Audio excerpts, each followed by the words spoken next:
ପୁସ୍ତକର ନାମ ଯୁଗ ଦେବତାଙ୍କ ଅପିଲ। ଲେଖକ ପଣ୍ଡିତ ଶ୍ରୀରାମ ଶର୍ମା ଆଚାର୍ଯ୍ୟ। କ'ଣ ସାହେବ, କି କଥା? ହନୁମାନଜୀଙ୍କର ଏତେ ବଳ କେଉଁଠୁ ଆସିଲା? ହନୁମାନଜୀ ଯେଉଁଠାରୁ ଆଧ୍ୟାତ୍ମ ପ୍ରାପ୍ତ ହୋଇ ନିଜ ଜୀବନରେ ଗ୍ରହଣ କରିଥିଲେ, ସେହିଠାରୁ ସେ ଶକ୍ତି ପ୍ରାପ୍ତ ହୋଇଥିଲେ। ଆଧ୍ୟାତ୍ମକୁ ଜିହ୍ୱାର ଅଗ୍ରଭାଗରୁ ପୂଜା ଖଟୁଲି ମଧ୍ୟରେ ସୀମିତ ରଖ ନାହିଁ। ମନେ ରଖ, ଆଧ୍ୟାତ୍ମ ଏହି ଜିନିଷର ନାମ। ଉଚ୍ଚ ସିଦ୍ଧାନ୍ତକୁ ନିଜ ଜୀବନରେ ଧାରଣ କରିବାର ସାହସକୁ ଆଧ୍ୟାତ୍ମ କୁହାଯାଏ। ଏହାଠାରୁ କମ୍ ଓ ଏହାଠାରୁ ଅଧିକ କିଛି ଆଧ୍ୟାତ୍ମ ନାହିଁ। ହନୁମାନଜୀ ଏହି ଆଧ୍ୟାତ୍ମ ଗ୍ରହଣ କରିଥିଲେ। ସେ ପୂଜା କରିନଥିଲେ, ଅନୁଷ୍ଠାନ କରିନଥିଲେ, ଜପ ତପ କରିନଥିଲେ। ତେବେ ପୁଣି କିପରି ହେଲା? ଉଚ୍ଚ ଉଦ୍ଦେଶ୍ୟ ନିମନ୍ତେ ଭଗବାନଙ୍କର କାନ୍ଧରେ କାନ୍ଧ ମିଳାଇ ସେ ବାହାରି ପଡ଼ିଥିଲେ ଏବଂ ଧନ୍ୟ ହୋଇଗଲେ। ଏହାଠାରୁ ବଡ଼ କୌଣସି ତପସ୍ୟା ନାହିଁ। ନଳ ନୀଳ ପଥର ପୋଲ ନିର୍ମାଣ କରିଥିଲେ, ଯାହା ପାଣି ଉପରେ ଭାସୁଥିଲା। ଏତେ ବଡ଼ ସମୁଦ୍ରରେ ବିନା ଖମ୍ବ, ବିନା ଝୁଲା, ବିନା ଗାର୍ଡର ଓ ସିମେଣ୍ଟର ନିର୍ମାଣ କରିଥିଲେ ଏହି ପୋଲ। ଏହିଭଳି ଖାଲି ପଥର ଫୋପାଡ଼ି ଦିଆଗଲା ଏବଂ ଏଥିରେ ନିର୍ମିତ ହୋଇଗଲା ପୋଲ। କ'ଣ ସାହେବ, ଏଭଳି ହୋଇପାରିବ କି? ହଁ, ଏଭଳି ହୋଇପାରିବ। କିପରି ହୋଇପାରିବ? ଉଚ୍ଚ ଉଦ୍ଦେଶ୍ୟ ନିମନ୍ତେ, ଖାସ୍ କରି ଏହି ସମୟରେ ଯେତେବେଳେ ଭଗବାନ ଅବତାର ଗ୍ରହଣ କରିଥିଲେ, ସେତେବେଳେ ଯେଉଁ ବ୍ୟକ୍ତି ଏହାଙ୍କ କାନ୍ଧରେ କାନ୍ଧ ମିଳାଇ ନେଲେ, ସେ ମହାନ ହୋଇଗଲେ ଏବଂ ନିଜର ଭୂମିକା ନିମନ୍ତେ ଏହି କାମ କରିଥିଲେ। ଏମାନେ କାଠ, ଇଟା, ପଥର ଗୋଟେଇ ଆଣି ନଳ ନୀଳଙ୍କ ପାଖରେ ଜମା କରି ଯାଉଥିଲେ। କ'ଣ ସାହେବ, ଏହା କ'ଣ ବଡ଼ କାମ ଥିଲା? କୁହନ୍ତୁ ନା। କିଛି ବଡ଼ କାମ ନଥିଲା, କିନ୍ତୁ ପ୍ରଭୁଙ୍କ ଅବତାରଙ୍କ ସହିତ ତାଙ୍କର କାର୍ଯ୍ୟ ପଦ୍ଧତି ସହିତ ଏକାଠି ମିଶିଯିବା ଯୋଗୁଁ ସେହି ଭାଲୁ ବାନର ମଧ୍ୟ କ'ଣରୁ କ'ଣ ହୋଇଗଲେ। ଆମେ ଏମାନଙ୍କର ଜୟ ଜୟ ଗାନ କରୁଛେ। ଏମାନଙ୍କର କ'ଣ ବିଶେଷତ୍ୱ ଥିଲା?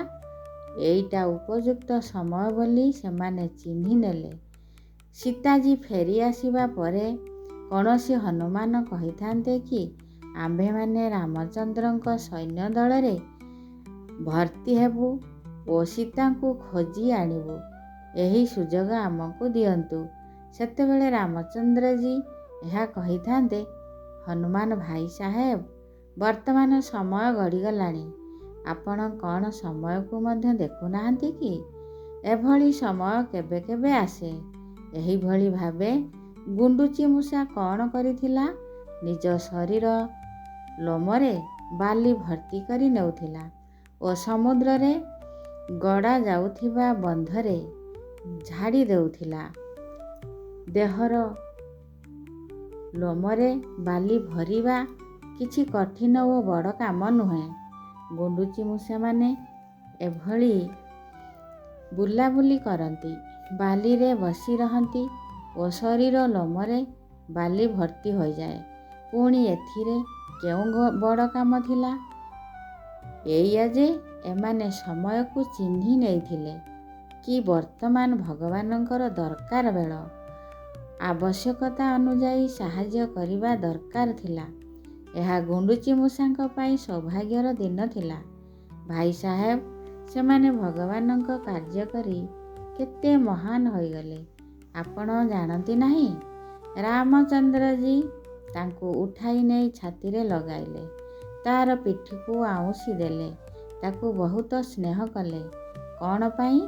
ବାଲି ପାଇଁ ନାହିଁ। ଟିକିଏ ବାଲିରେ ବା କ'ଣ ହେବ?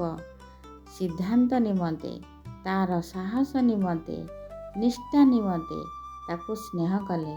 ମୁଁ ଶୁଣିଛି, ଯେଉଁ ଗୁଣ୍ଡୁଚିମୂଷା ରାମଚନ୍ଦ୍ରଜୀଙ୍କର ସହାୟତା କରିବାକୁ ଆସିଥିଲା, ତାର ପିଠିକୁ ସ୍ନେହରେ ଆଉଁସି ଦେଇଥିଲେ ଓ ସେହି ଅଙ୍ଗୁଳିର ପଟା ପଟା ଚିହ୍ନ ଆଜି ମଧ୍ୟ ଗୁଣ୍ଡୁଚି ମୂଷାର ପିଠି ଉପରେ ଦେଖାଯାଏ। ଯେଉଁ ଗୁଣ୍ଡୁଚି ମୂଷା ରାମଚନ୍ଦ୍ରଙ୍କ ନିମନ୍ତେ ବାଲି ନେଇ ଆସିଥିଲା, ସେ ଧନ୍ୟ ହୋଇଗଲା। ସେ ସମୟକୁ ଚିହ୍ନିଥିଲା। ସମୟକୁ ଆପଣ କ'ଣ ଜାଣିନାହାନ୍ତି? ସମୟକୁ କ'ଣ ଆପଣ ଚିହ୍ନି ପାରୁନାହାନ୍ତି? ମିତ୍ରଗଣ, ଭଗବାନ ଯେତେବେଳେ କୌଣସି ଅବତାର ନେଇ ଆସନ୍ତି, ତାଙ୍କର କୌଣସି ନା କୌଣସି ଉଦ୍ଦେଶ୍ୟ ଥାଏ। ପ୍ରଥମରୁ ଆପଣ ଶୁଣିଛନ୍ତି, ଭଗବାନ ଧର୍ମ ସ୍ଥାପନ କରିବା ପାଇଁ ଓ ଧର୍ମକୁ ନାଶ କରିବା ପାଇଁ ଧରାପୃଷ୍ଠରେ ଅବତୀର୍ଣ୍ଣ ହୁଅନ୍ତି। ଏଇ ଦୁଇ ଉଦ୍ଦେଶ୍ୟ ତ ଆପଣଙ୍କୁ ଜଣାଅଛି।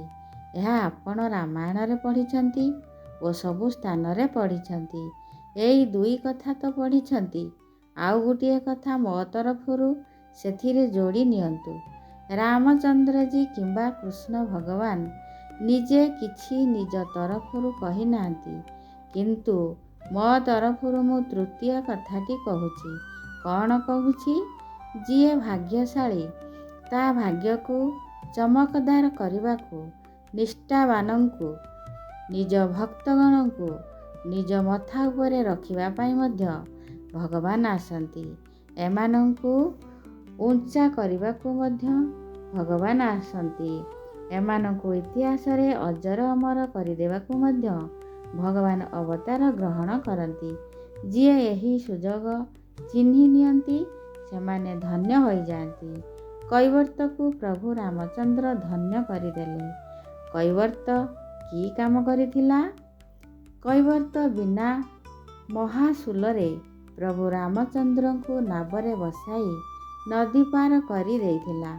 ତାହେଲେ ଗୁରୁଜୀ, ଚାଲନ୍ତୁ ଆମେ ମଧ୍ୟ ଆପଣଙ୍କୁ କାରରେ ବସାଇ ବୁଲେଇ ଆଣିବୁ ଏବଂ ଆପଣ ମୋତେ କେଉଟ କରିଦିଅନ୍ତୁ। ନାହିଁ ଭାଇ ସାହେବ, ବର୍ତ୍ତମାନ ଏହା କଠିନ ଅଟେ।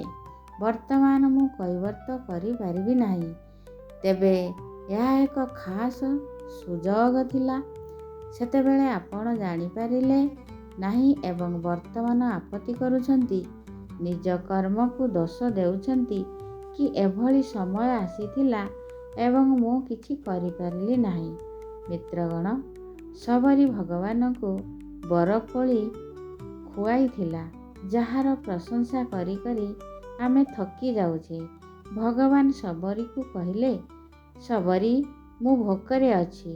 ଭଗବାନଙ୍କ ଦରକାର ପଡ଼ିଥିଲା। ସେ ଭୋକିଲା ଥିଲେ। ଆପଣଙ୍କର ନିଜର ଦରକାର ଅଛି, କିନ୍ତୁ କେବେ କେବେ ଭଗବାନଙ୍କୁ ମଧ୍ୟ ଦରକାର ପଡ଼େ ଏବଂ ମନୁଷ୍ୟ ପାଇଁ ଏହା ଏକ ସୌଭାଗ୍ୟର ସମୟ ଅଟେ। ସବରୀ ଠିକ୍ ଅବସରକୁ ଚିହ୍ନି ପାରିଥିଲା ଏବଂ ବରକୋଳି ଖୁଆଇଥିଲା। କୈବର୍ତ୍ତ ମଧ୍ୟ ଭଗବାନଙ୍କ ଆବଶ୍ୟକତାକୁ ଜାଣିପାରିଥିଲା ଯେ ତାଙ୍କ ନିକଟରେ ନାବ ନାହିଁ। ସେ ଅପେକ୍ଷା କରି ଠିଆ ହୋଇଥିଲେ କି କିଏ ଆସୁ ଏବଂ ଆମକୁ ନୌକାରେ ବସାଇ ଆର ପାରରେ ପହଞ୍ଚାଇ ଦେଉ। ମିତ୍ରଗଣ, ମନୁଷ୍ୟମାନଙ୍କର ନିଜର ଦରକାର ଥାଏ। ଏହା ତ ମୁଁ କହୁନାହିଁ, କିନ୍ତୁ କେବେ କେବେ ଭଗବାନଙ୍କୁ ମଧ୍ୟ ମନୁଷ୍ୟମାନଙ୍କର ଦରକାର ପଡ଼େ। ସବୁବେଳେ ନୁହେଁ, କେବେ କେବେ ଦରକାର ପଡ଼େ ଏବଂ ଏହି କେବେ କେବେର ସୁଯୋଗକୁ ଯିଏ ଚିହ୍ନିନିଏ, ସେ ଗୁଣ୍ଡୁଚି ମୂଷା ଢଙ୍ଗରେ, କୈବର୍ତ୍ତ ଢଙ୍ଗରେ ଏବଂ ଭାଲୁ ବାନର ଢଙ୍ଗରେ ତାଙ୍କର ସହାୟତା ପାଇଁ ଧାଇଁଯାଏ ଏବଂ ଧନ୍ୟ ହୋଇଯାଏ। ଗିଧ ପକ୍ଷୀ ବିଷୟରେ ମଧ୍ୟ ଆପଣ ଜାଣିଛନ୍ତି। ଯେତେବେଳେ ଏମାନେ ବୁଢ଼ା ହୋଇଯାଆନ୍ତି, ସେତେବେଳେ ନିଜ ନିଜ ମଧ୍ୟରେ ଲଢ଼େଇ ଝଗଡ଼ା କରିବାରେ ଲାଗିଯାଆନ୍ତି। ଗିଧର ମୃତ୍ୟୁ କୌଣସି ବଡ଼ କଥା ନୁହେଁ, କିନ୍ତୁ ଗୋଟିଏ ଗିଧ ସମୟକୁ ଚିହ୍ନିଥିଲା କି ଆମର ଦରକାର ଅଛି। କାହାକୁ? ସୀତାଜୀଙ୍କୁ ଦରକାର ଅଛି। ସେ ବିକଳରେ କାନ୍ଦି କାନ୍ଦି ଚିତ୍କାର କରୁଥିଲେ, ଆରେ କିଏ ଅଛ? ମୁଁ ବିପଦରେ ପଡ଼ିଛି, ମୋତେ ଟିକିଏ ସାହାଯ୍ୟ କର। ଗିଧ ପକ୍ଷୀ ସାହାଯ୍ୟ କଲା ଏବଂ ଧନ୍ୟ ହୋଇଗଲା। କାହିଁକି ସାହେବ? ଆମେ ମଧ୍ୟ ବୁଢ଼ା ହୋଇଯିବୁ ଏବଂ ଏପରି କିଛି କରିବୁ ନାହିଁ ଭାଇ ସାହେବ। ବର୍ତ୍ତମାନ ଏହି ସମୟ ଅତିକ୍ରାନ୍ତ ହୋଇଯାଇଛି। ଆପଣ ସମୟକୁ ତ ଚିହ୍ନି ପାରିଲେ ନାହିଁ। ଭଗବାନ କେବେ କେବେ ହସ୍ତ ପ୍ରସାରଣ କରନ୍ତି।